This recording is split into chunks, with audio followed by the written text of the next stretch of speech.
তুমি জিজ্ঞেস করছিলে না আমাকে কে তুলে নিয়ে গিয়েছিল, আমি কোথায় ছিলাম? উত্তরগুলো আমি সব জানি মা।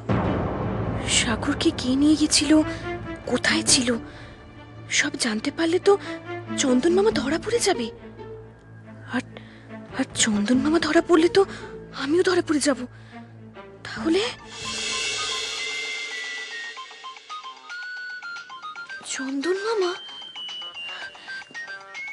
চন্দন মামার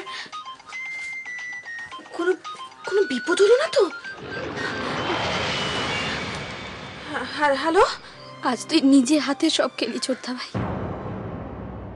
আমি জানি তুই একদিন ঠিক ভালো হয়ে যাবি। নতুন ডাক্তারবাবুর ওষুধে অনেক কাজ করছে। তুই সুস্থ হয়ে যা ছোট্টা ভাই, নন্দিনী দিকে ফিরিয়ে আন। দুদিন বাদে এ বাড়িতে কত বড় অঘটন করতে চলেছে, তুই সুস্থ না হলে কোনোদিনও বুঝতে পারবি না। তুমি ছোটদাকে ওই চেয়ারটাতে একটু বসাও না, আমি বিছানাটাকে পরিষ্কার করে দিই। ও আচ্ছা।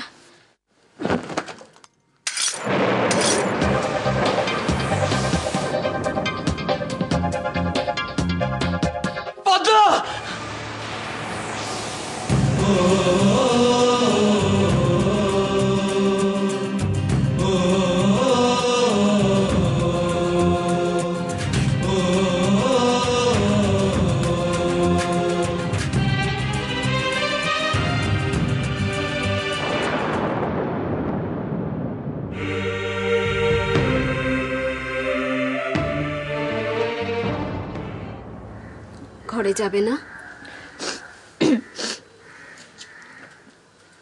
তুমি যাও, আমি যাচ্ছি। লক্ষ্মীদেব, বলো। বলছিলাম যে তোমাকে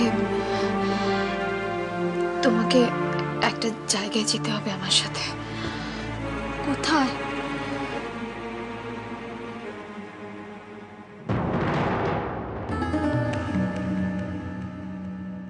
এইভাবে কেউ ভাঙা কাছে হাত দেয়?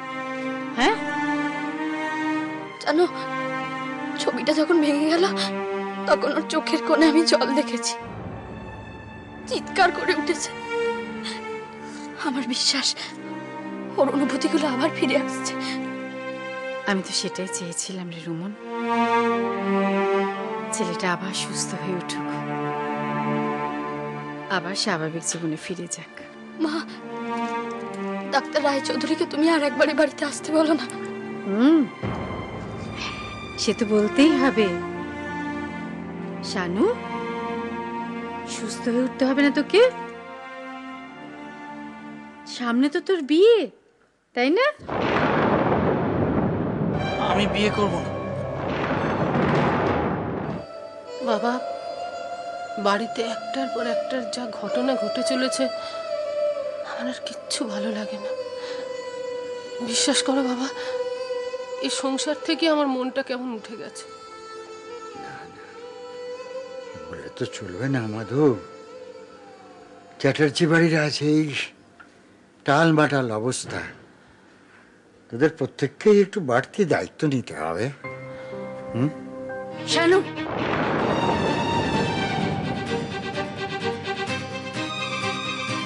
শোন, একটা কথা ভালো করে মনে রাখবি, কেউ যদি তোকে বিয়ের ব্যাপারে কোনো কথা বলে, তুই কোনো কথার উত্তর দিবি না, কিচ্ছু শুনবি না।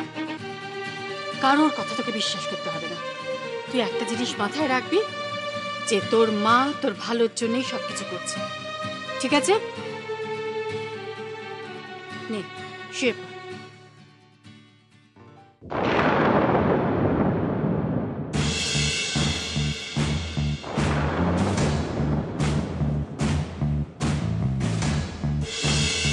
কি হয়েছে বৌমা?